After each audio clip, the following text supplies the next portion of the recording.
Okay, we're back. Again, I'll kind of do probably another half an hour round here. You can admire the artwork. If the video gets too boring. The kind of head's in the way.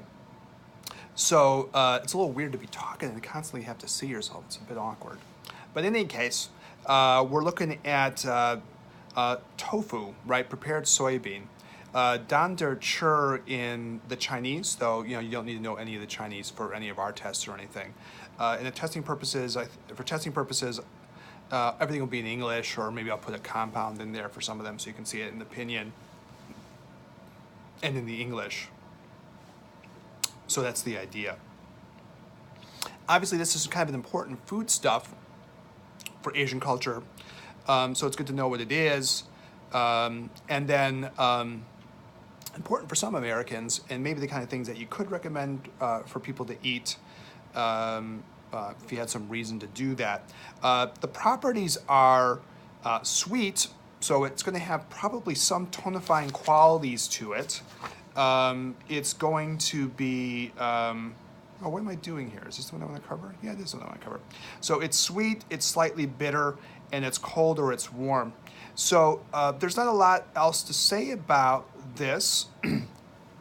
The main idea is that it tends to take on the qualities of other things that it's prepared with. So if you take soybean and you prepare it with scallions or you compare it with ginger, you'll get something that helps support the warm, acrid qualities. If you prepare it with something that's more cool, you can get it to go a little bit more towards the cold side. It's probably intrinsically sweet, bitter, and a little bit cold, which means it can be damaging to the yang. And we talked about this, I think, in the beginning of the semester when we talked about the American diet. And sometimes you'll get Americans, and I enjoy, tofu too, and I like soybeans overall, but it's too cold, and so it has a kind of a damaging effect, and it kind of can be a little bit misleading because people feel like they're doing something healthy for themselves, but then they end up actually sort of contributing to some kind of cold and damage to qi and yang. So, how is this mostly used in China? It's used a lot for exterior disorders. It has a very mild character. For Gahong, who did the formulas you can keep up your sleeve, stuff that you'd have in your kitchen, he uses soybean and scallion stalks together. Anyways, that's the idea of it. I don't think we're going to use it as a major thing in any of our recipes, so I'm just going to consider that done. Next one. Next one is go past the thing with the garlic. Though, you can stop and look at it a little bit if you want to kind of get a little bit more of the folky feeling. It's kind of an interesting thing. Again, this is coming from a different text. You can see the difference in the photocopies. Cinnamon twig is on one side, and of course we already talked about cinnamon twig a lot, which is very important medical ingredient. When you get to garlic, then you get a little bit more some of the folk applications of garlic, so that's kind of cool, and maybe just take some time to look at that maybe for yourself. Then we'll continue on to the page after that, and the page after that gets us to the main kind of copies we've been using. Oh, sorry, I missed one thing here. If we turn the page, on the next page it says 133 in the upper corner. It's still from that kind of more folk cooking book, so different looking kinds of photocopy. And it basically talks about wine. And that's pleasant. And so, again, it describes wine as being warm.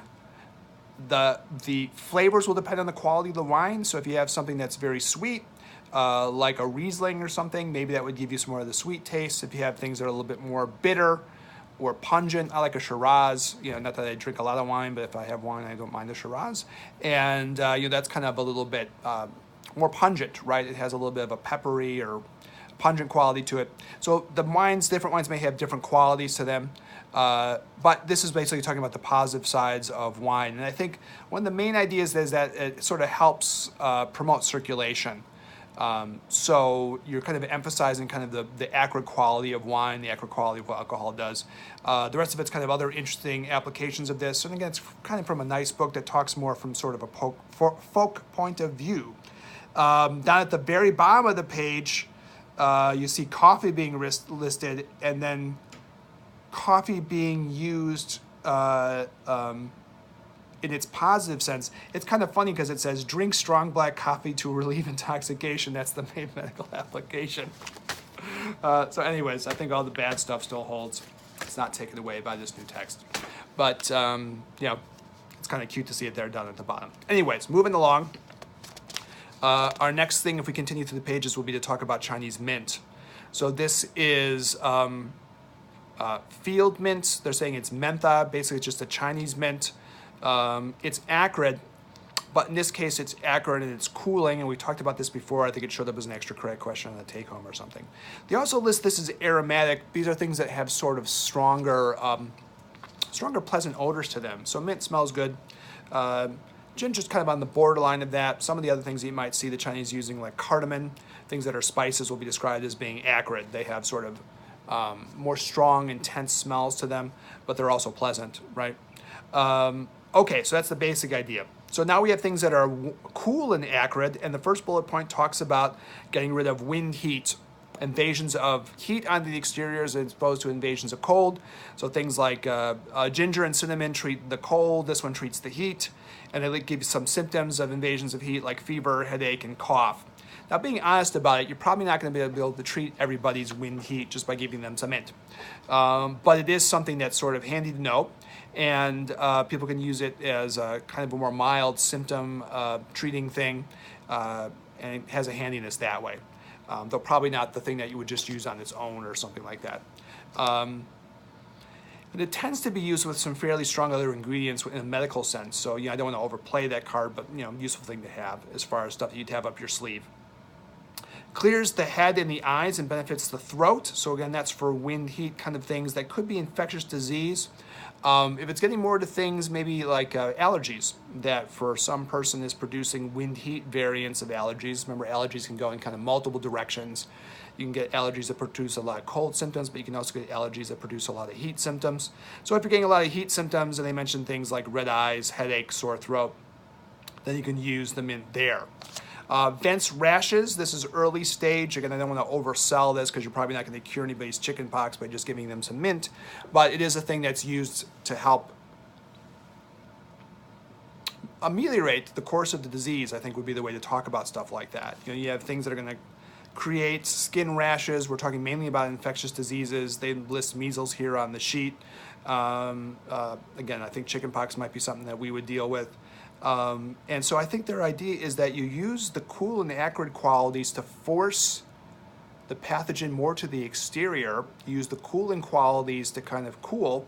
That way you get less of the sort of heat that damages the skin, and therefore you ameliorate, you know, what those pock-inducing illnesses would do on the surface of the skin, and you kind of mitigate the symptoms. So it's not something that, like, I can't say I've done a lot of, it's not a major concern for us, but it's mentioned a lot in the literature that there's these kind of properties of ingredients like this. And so, you know, mint for this kind of thing, you know, why not, right? Allows constrained liver qi to flow freely. So this is liver depression, qi stagnation, right? We know when qi stagnates, since it's warming anyways, it tends to create heat. So this is sort of one of the kind of perfect food-stuffy ingredients for this kind of a thing. It's kind of hard to get people to eat things that are cold and bitter. That might be some of the more direct routes for treating those kinds of liver depression kind of things, but you know, people won't do it. So in this case, you know, it's something that's available and easy, and you know, can be used in kind of a convenient way. And I think we talked about it before, but there are students I've had who like to do sort of like nice, pleasant little teas for people who are under a lot of stress. They'll put mint in there. They'll put some nice sweet things in there that are good for moderating the heart or moderating the liver. Remember, sweet does that from our flavor packet. And so, you know, they'll make these things, and it's just kind of a handy thing that people can do for their own just to help manage their stress or something like that.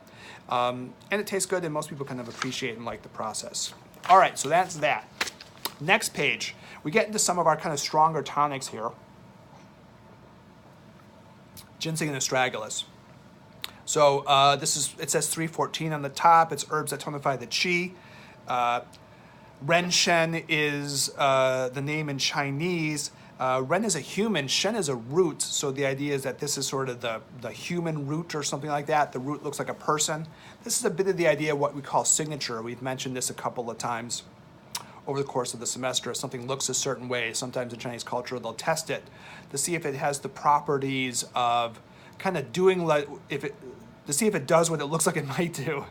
So one of the examples, which I think will show up in one of our other packets, is this thing that looks like a penis, so it can treat libido and erectile dysfunction and stuff. We talked about it early in the semester, so that's Shuo Yang. In any case, that's the idea. I don't think it's a universal thing like everything that looks like a certain thing is going to have a certain effect, but the Chinese sort of had this kind of cultural little piece where if something looks a certain way, they're willing to test it to see if it has certain qualities, and then the ones that work kind of support the idea of a signature, right? Otherwise, when we get to the flavor stuff, it's sweet, it is slightly bitter, right? So it's kind of an interesting taste. The Chinese will have some soups with this that will use this. Again, I had one student who was from China about a year and a half ago or something like that, maybe 2 years ago. And she grew up eating these ginseng soups and she totally hated it, as a girl. Though you could see how they cook then, right? They're willing to cook with these herbs, with these tonic herbs and whatever it is. So the cooking has that way of incorporating the health aspect. It's a big cultural difference, no doubt. So she hated it. But, depending on how people ingest it, some people are okay with it. So even like my daughter was always kind of okay drinking like ginseng teas and stuff. And they sell ginseng flavored teas, I wouldn't even say flavored, ginseng teas that include ginseng with them, at like health food stores or, some of our more healthy supermarkets like Pizza and Roosevelt would have this or something like that. Normally the ginseng there isn't Chinese ginseng, and I'm going to draw some distinctions with this when we get to the end of this. In any case, sweet, slightly bitter, and then it also says slightly warm. So things that are sweet and warm have the potential to tonify qi. Qi is warm. Qi is tonified through the spleen. Sweet stimulates the spleen, so that's basically how this plays itself out. When we look at the functions here, the first bullet point says strongly tonifies basal qi. That's a weird, a little bit of a weird term. It's kind of referencing back to almost like yuan qi. It tonifies sort of the source qi. And they give this description of a person who is very depleted of qi, shallow respiration, shortness of breath, cold limbs, profuse sweating, and a minute or weak pulse. Those are Shimai and Weimai pulses if you're kind of like practicing your pulses for the boards. And it may also be in people who've had loss of blood. So this is sort of a very basic idea of the deeper qi being depleted kind of on yuan level, and you can tonify with ginseng. That means it's kind of a little bit similar to like a Ren 6 or something like that, where it can tonify source qi, right? Even in the extent that it can sort of help treat things like asthma where the kidney isn't grasping onto the qi, because the source qi and the resources of the lower jaw are weak. Tonifies the lungs and augments the qi. So from our flavor theory, sweet tonifies the spleen. Spleen is the mother of the lungs, and then therefore it flops into tonifying the lungs. And so this will be a pretty common usage. Symptoms are things like wheezing, shortness of breath, difficulty breathing with exertion. And then like we mentioned earlier, because it tonifies source qi, it also helps the kidney grasp. So you get kind of like two bangs for your buck out of that if you can kind of like combine it in the right way with other things. Astragalus is a common combo here, which we're going to talk about very shortly, right? Strengthens the spleen and tonifies the stomach. This is for things like lethargy, lack of appetite, diarrhea, prolapse. So this is this idea. Now there's one like funny little caveat in this that you'll get in some clever Chinese clinicians, and you get to think about this for yourself. So what people say is that ginseng will also help generate fluids, which is the next idea. So if you have someone who has a lot of damp, you don't want to give them a ton of ginseng unless you want to, for some reason, generate fluids in them too. If you have people who have a lot of diarrhea where they're losing fluids because they're losing a lot of fluids with sort of the, increased defecation and all that, then it's okay to give them ginseng because you're replenishing the fluids that they're losing. If you have just abdominal distension, then you have to debate that a little bit. Do you want to give the person ginseng or not give them ginseng? Because ginseng will generate fluids. If you have someone who is spleen qi deficient and also kind of dry or something, well, then that's fine too. So you have to kind of like figure out whether or not you want the fluid generating qualities of the ginseng. If you have a lot of damp or a lot of water, then you have to be more cautious about this. So that's the basic idea. Not in the book, but kind of a good observation, and certainly it's something that ZZJ talks about too. Generates fluids and stops thirst. So there's the fluid generating thing we were just talking about. This can be good for wasting thirsting disorder. So they're recommending this as sort of like diabetes treatment herb in conjunction with other things. And in cases where qi and fluids have been injured for whatever the reason is. So that's sort of the idea behind that. So, you can get people who are qi and yin deficient at the same time, and ginseng is okay for them. Benefits the heart and calms the spirit, so it tonifies the heart qi. And will tonify the heart qi to help tonify the heart blood too. So if you're tonifying the spleen and you're tonifying the heart qi, while you're tonifying the spleen, if you give the body the chance with additional ingredients that would help support the blood, well, that gives you kind of a combo package there, right? Where you're tonifying qi in the spleen, and then also protecting the blood. So, you'll see these kind of strategies being used. And we can kind of, again, in the food stuff way, we can kind of create these kind of effects too.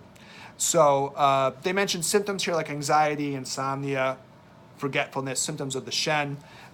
Certainly palpitations would fit into here too. And again, they do mention, that it's qi and blood deficiency, very common where this ingredient is being used. Anyways, that's ginseng, very important one. And that's done. Next, on the next one, it says page 319. I've just turned to the very next page. These textbooks are a little weird. Sometimes they'll have the name of the ingredient, the bigger kind of picture and name on one page at the very bottom corner, and then the text will start at the top of the next page. So I just decided, not to waste a tree and just, copy this tiny little corner. So we'll just have to write this in for ourselves. This is astragalus, right? This is huang qi at the top of page 319. It says huang qi in Korean down there. If you kind of go down in English, it says astragalus. Milchwurz root, sounds very German, Schwarzenegger-esque. So anyway, so that's the gist of this, right? It's an astragalus is what we're talking about here. This is a very common thing. Obviously, you can even see it in like health food stores and stuff, so it's known well enough. Again, the big difference is a lot of, in the Western sense, they use things just as individual ingredients, and in Chinese culture, you tend not to put the emphasis just on the individual ingredient. We talked about that a lot. So, but then, still considered to be important individual ingredient all over the world, probably. Flavor profile, it says sweet and slightly warm. That's pretty darn close to what we had with the ginseng, right? Where the ginseng was sweet and bitter.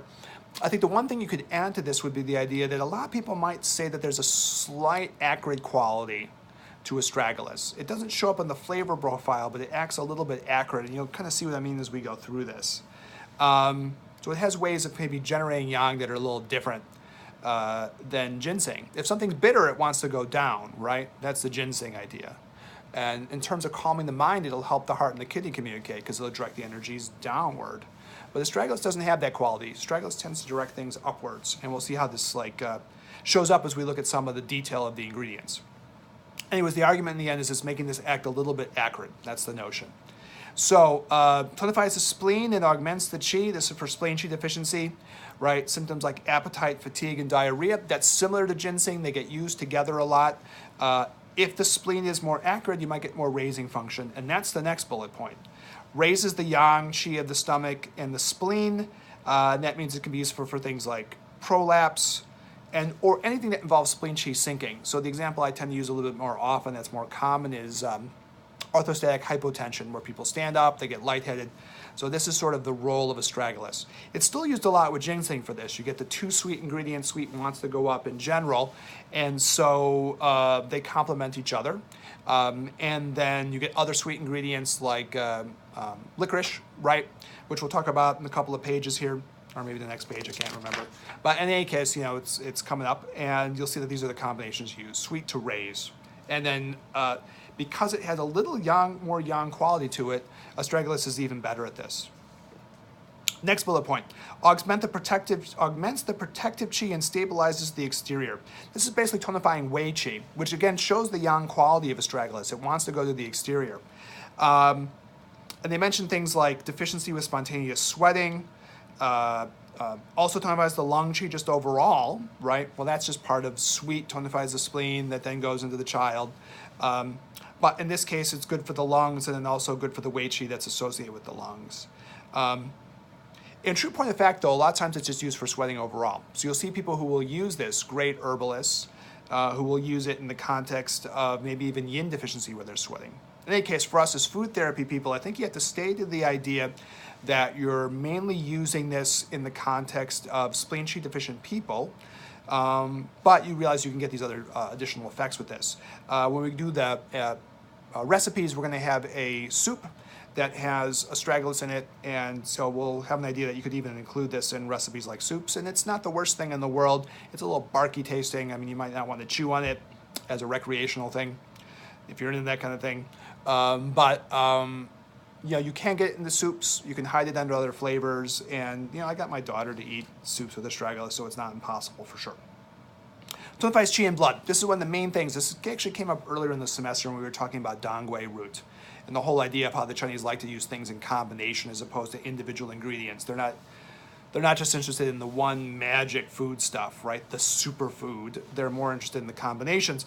And so astragalus is useful for this. It's kind of a good qi tonic to use when you're also tonifying blood. Ginseng's nice as well, but this probably is even considered a little bit more important. And so it's used for tonifying the blood, even in cases of acute blood loss, and it's going to go with blood tonics, things like dongui, which will be coming up shortly. Promotes urination and reduces edema. This is not lower body edema as much as it is what they call yang edema. Edema that has more to do with problems of the lung, external invasions. The lungs don't down bear the fluids the way they're supposed to. The fluids start to collect more in the periphery. That's this thing. And so then they use it to help get rid of edema, right, of that type. Promotes the discharge of pus and generates flesh. So that's interesting. You can use it when people have sores that won't heal. It kind of promotes the qi, helps to bring resources and energy to the area that needs to heal, so that's kind of a useful application for sure. Also, like, it has a little bit of a moving quality. It's a bit more yang. So it like floods through the areas where the dead tissues are, maybe where there might be some residual pus, and it kind of flushes the areas it's moving through. This gets us to a little bit in the last bullet point where they talk about kind of miscellaneous things like painful obstruction. That's a B syndrome, right? And we did talk about this yellow sweat idea, where you get exposed to cold and the cold collects in the joints and eventually starts to turn into a heat. And you see it by the yellowing of the clothes that are kind of hitting against those joint spaces that are already converting the heat. And so this is a ZZJ thing. He uses astragalus in this context of helping to move through the joints, which means, again, he's seeing it as having this a little bit of a more yang moving quality rather than just being totally just a sweet thing. Anyways, that's astragalus. Another one that you spend a little bit more time on because it's considered very important. Moving along, it says 330 at the top of the next page. Again, it's the same situation where the copying was a little bit weird, but this is Chinese angelica root or dongui.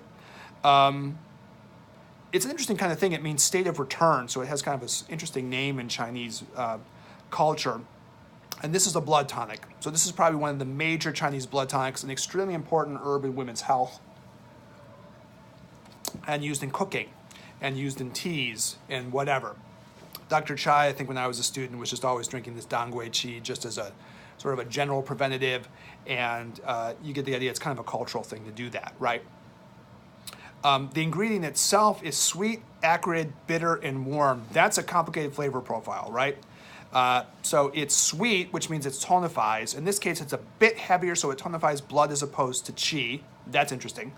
It is acrid, which means it moves. So this is an important ingredient because it not only tonifies blood, it also helps to move the blood. And that's, one of the tricks of this ingredient. That's what makes it kind of unique and special. It's not just a tonic, it's also a mover. And the Chinese will say when you're trying to tonify blood, you have to be able to move it at the same time. This is a bit like liver 3, right? You can get liver 3 to tonify blood, but you also know liver 3 regulates the qi, so you're kind of getting two bangs for your buck. And spleen 6 might be like this too, actually. As a matter of fact, Golden Needle Wang Leiting, kind of the great acupuncturist, compares dongui to spleen 6 or something. So anyways, it's this kind of idea. It's not just a tonic, it's also something that can move, and the reason it can move is because it's also kind of acrid. It's bitter, which means it descends a little bit too. That might be useful in gynecology, or probably is useful in gynecology. No reason to say mightful, because it actually has a descending quality so that when you're trying to regulate the blood with the sloughing off of the endometrial lining and discharge of the endometrial tissue, then the descending quality and the moving quality kind of compound together. That seems dramatic for that effect. But in any case, you get the idea, and so it helps to treat things like dysmenorrhea while still protecting the blood. So a very important herb in women's health. Warm, so it's not a neutral herb, it's a warm herb. Things that are sweet and cool will tend to tonify yin. Things that are sweet and warm can tonify either qi or blood, and in this case, they're tonifying, it's tonifying blood, right? And that means it's also potentially useful for things like cold in the lower jiao and gynecology purposes again, right, which is another really important usage. Okay, so first bullet point, tonifies the blood and regulates the menses. So this is for blood deficiency, and they list a variety of symptoms here. We don't have to go through all of them, but you get the idea. And again, blood deficiency in gynecology, as it continues on, the bullet point is super important, so that kind of echoes what we were talking about. Invigorates and harmonizes the blood. And disperses cold. So that's what we already mentioned too, right? It's a blood tonic and it's also a blood mover. And since it's warm, it helps get rid of cold. So it can be used for pain due to blood stasis. This can be things like abdominal pain, traumatic injury, skin conditions like carbuncles when blood stasis is involved, especially when there's also deficiency. And then certainly wind, cold, damp bees, this will show up. So in a variety of contexts where there's blood not moving and cold. Moistens the intestines and unblocks the bowels.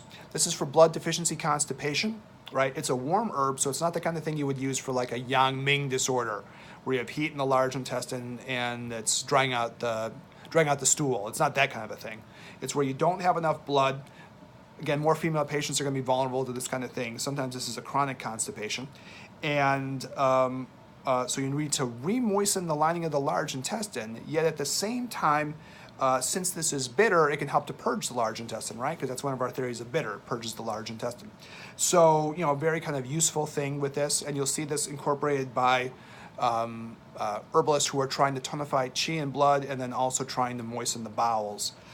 On the other hand, and this is, you know, a point that you can make the whole way through, if you don't want that, you shouldn't use this herb, right? So if you have heat in the large intestine and this herb is warm, this isn't the herb that you want. Or if you have, at least not by itself, or if you have a situation where you have someone who already has a lot of diarrhea and you're giving them this to help to tonify the blood, well then you might get more diarrhea. So you have to treat that certainly with caution. So this is where you get some of the little balancing you have to do once you enter into this arena of wanting to deal with sort of these food stuff questions, where they might have some effects that you don't want for certain patients. The same thing with the astragalus. If you have someone who already has their blood pressure high, you don't want to give them astragalus, right? Astragalus is yang and raising, and it will help to increase the blood pressure or create that risk. So that's not what you want. Reduces swelling, expels pus, generates flesh, alleviates pain. This is a little bit similar to astragalus, and you can see kind of that same set of ideas. If you're acrid and you can kind of move through an area, you can help the body discharge this pus. If you have nourishing qualities, you can help build more qi and blood to kind of heal the tissue. So that's the basic gist of this. All right. Turning the page. This is a more minor ingredient for sure, but it does show up in some important usages. So I have yitang, I guess, next here, right? Yitang is maltose. And so it'll show up, it's very sweet, right? So it's sweet, slightly warm. Things that are sweet and a little bit warm tend to be qi tonics, and that's the basic idea of this. It's a qi tonic, right? It's not used a lot medically. It's used in certain special situations.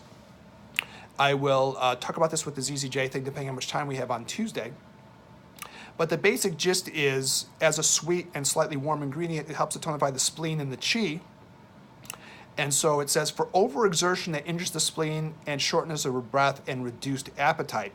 The idea there of overexertion, that's called taxation. So that's the more common way you hear this described. People who have overwork and then exhaust themselves in some way or another. Now ZZJ, as kind of our, is he all of our heroes? Hopefully, you know, though people might say he's only my hero, but that's oversold. Like I have a lot of heroes in Chinese medicine.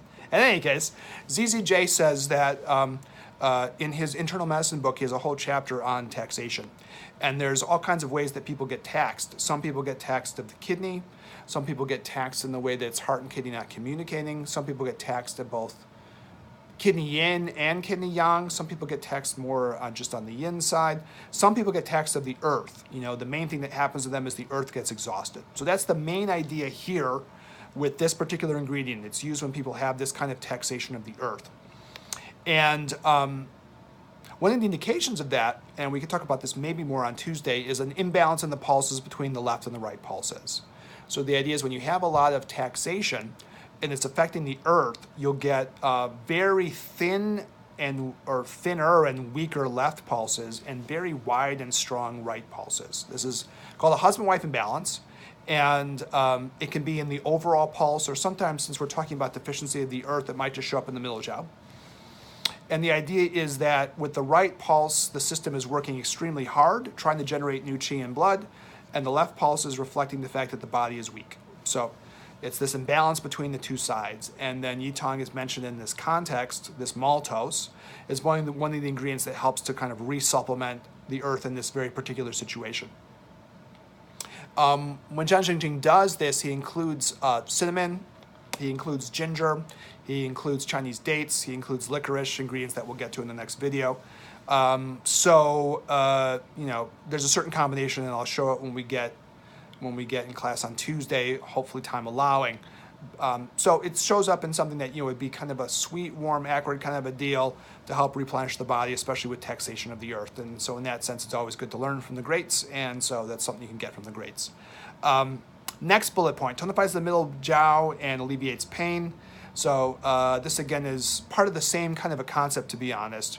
With taxation and deficiency of the middle jiao, the wood will sometimes opportunistically invade, and then you'll get cramping pains in the large intestine. So that's kind of a wood-earth disharmony. Not blamed on the fact that the wood is causing the problem necessarily in this case, but blamed on the fact that the earth is so weak because the person is taxed. And then you'll get this sort of husband-wife imbalance on the pulse, and then people will complain of like dull, cramping abdominal pains. To say that maltose will treat this only on its own, again, won't be right. You know, you need other ingredients. Most of them are foodstuffs, so you could get them into something like a congee or into an oatmeal, and people would, you know, it doesn't taste that bad. The one offensive ingredient here for the human palate would probably be white peony, which I'll have a little section on at some point, hopefully. Again, time allowing, but I'm just mentioning it now because it's going to show up a lot for like anti-cramping things. It doesn't taste terrible, you know, so it's not the worst in the world. And as we talked about, if you can bury things under other flavors, sometimes it seems okay. So again, not the worst in the world. When we look at ZZJ, I'll kind of show how he uses it. And again, if you have the right person, you probably can get people to just, you know, ingest it without it being that much of a big deal. But, you know, given that it's usually covered under other flavors that are pretty pleasant, the bai xiao, and one of the flavors that's covering it is, guess what, maltose. So you get sweet things that cover up, and it seems okay. Moistens the lung and stops cough. Again, not a major usage medically, maybe not the first thing you would think of, but it does help to do this. And that's a bit, again, using the tonification through the earth to affect its child. It's sweet. Sweet things can generate qi, which it does. It might generate a little bit of fluids, kind of like the way ginseng does. So you get a little bit of qi, you get a little bit more fluid, you can help support the lungs if they're getting dry. So that is the basic idea there. And we can kind of turn the page onto the next one. We're going to talk about Chinese dates, but that will be in the next video. So see you guys soon. Bye-bye.